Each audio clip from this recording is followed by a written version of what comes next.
We're hearing quite a lot of buzz about the state of affairs as it relates to Korean golf courses. What's happening? It looks as though quite a few of these golf courses are strapped. The causal factors are a multitude of things, really. The first factor is that the Korean golf course market exploded right after around 2000 and shortly thereafter, and they just went crazy building golf courses.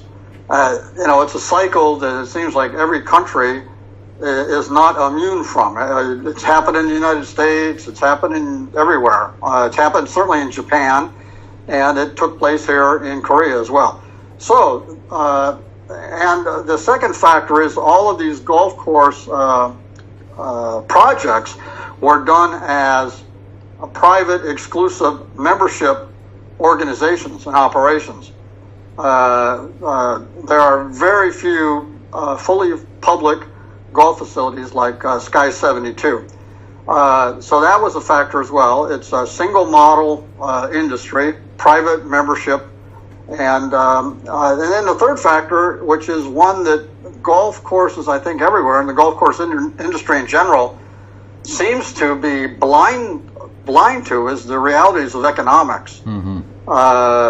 The Korean economy was booming. It was the great miracle on the Han, and but things change.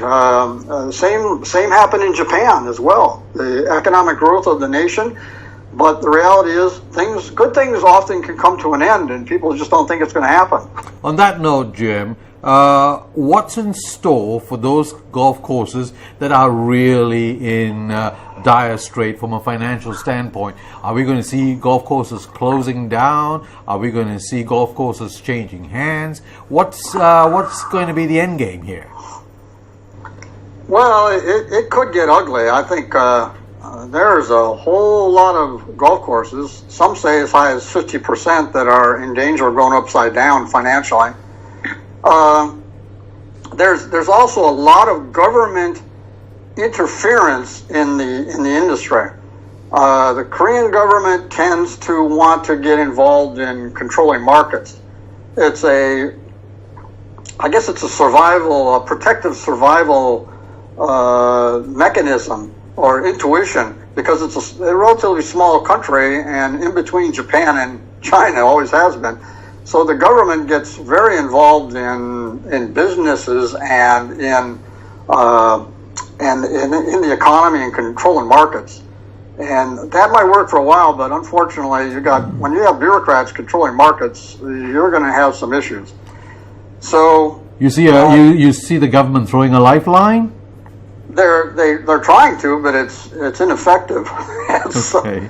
They're offering like no interest or low interest loans in a financial market where interest rates are already low. So I don't see how that's going to help anybody. You know something, Jim? You've been in Korea for some time now. What seems paradoxical is, on the one hand, if there's one Asian country that dominates on the international scene vis-a-vis the professional game, it's producing golfers like you can't believe. And then on the other hand, you have the golf course industry sort of collapsing. Well, yeah, it may seem paradoxical, but if people in golf course operators go back and pay attention to the history of what's taken place, they'll have a better understanding, and it makes perfect sense what's taking place. In the 90s, number one, the educational system, which is very much influenced by the person holding the presidency in Korea, the educational system for secondary high schools changed their approach to things, and instead of stressing academics, they opened it up to trades and sports. Kids could concentrate and they had an option of not focusing on academics but going into sports or into trade education. So a lot of these kids in perhaps the lower echelon that knew they never could afford college, they went for sports, and golf was very popular because, again, golf was a dominant force in the news. Everybody knew about it. So a lot of kids went into that, particularly the women, and they forewent their education.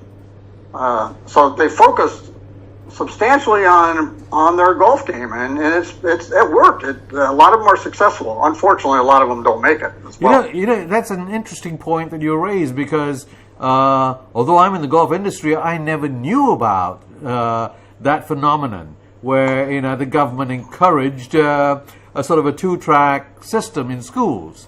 You know, you either go the industrial route or focus on sports. You know, I always thought it was just a hard-working nature of Korean women that made them strong and tremendous endurance and stamina.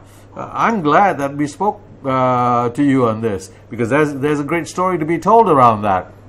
Well, you're right, Mike, and you know I've had the opportunity to speak to some of the young ladies, and these gals on the Korean LPGA, the KLPGA tour, they've been very forthright, and they are very critical. They're very critical because they've had a lot of friends that didn't make it on the tour, and after that they had no skills. I mean, what do? Go caddy? So it's been an issue. But these are the things that golf course operational people, so-called professional management, needs to start paying attention to. So I think the other factor, of course, is the economic realities, and that factor is that the Korean government is like China. Well, it's certainly like Japan has tried. Japanese tried to devalue the yen and were effective at doing it because so much of their economy depended upon, the expansion of their economy depended upon exports. Certainly true in Korea as well. The won has definitely devalued in foreign exchange. So things are more expensive. Anything outside of Korea is expensive in general, domestically. But when you start talking about importing things or traveling abroad, it has become very expensive in the last 5 years for Koreans. Jim, you have opened up a can of worms, something that is just going to explode in the faces of a lot of Southeast Asian golf course operators, and that is the continued devaluation of the Korean won. Now, fine, when things are sort of hunky-dory back in Korea, you know, there's a lot of money to be spent. Now, as belts start tightening up, you're going to see less Koreans traveling overseas, particularly to Southeast Asia, to play golf. And we're talking about 11 million of them. This is a scary scenario. It's an issue. And I've cautioned operators down there, some good friends of mine. I can remember having conversations 5 years ago warning them about this. I said, look, it's okay. You want to nurture your Korean market segment. No problem. Promote it, grow it. But just be aware of the potential downside. You've got to be aware of these threats. It's a scary scenario, isn't it? Yeah, but they should have learned a lesson with the Japanese. The same thing happened. And I've also seen it in the scuba diving industry. Golf is not alone in the recreation industry. It's part of it, and it's also happened in scuba. When you used to dive in the Philippines, you'd be elbow to elbow with Japanese. Well, the Japanese economy turned down, and now you're elbow to elbow. You have been with Koreans. Now they're being replaced by Chinese. So the golf industry is following the same path. With the challenges at hand, do you see Korean golf courses reverting to a new business model, a business model where they go public? Yeah, I do see some of that, but it's not going to save all of them. I mean, waiting until the crisis hits to make the adjustments is usually you're stuck in the pack. And it's taken that approach, by the way, has taken a bit of a toll on our business because we've always been public at Sky 72. But the reality is, thank God we've got a leader in Mr. Kim. He sees this stuff coming, and he realizes that we've got to focus on retaining our customers, expanding our customer base, focusing on the best service in the Korean industry, and also demanding that our staff produce the highest conditions consistently, because if you blow conditions on the golf course, you're going to pay a penalty. People will walk away, and there's a lot of other folks waiting for them.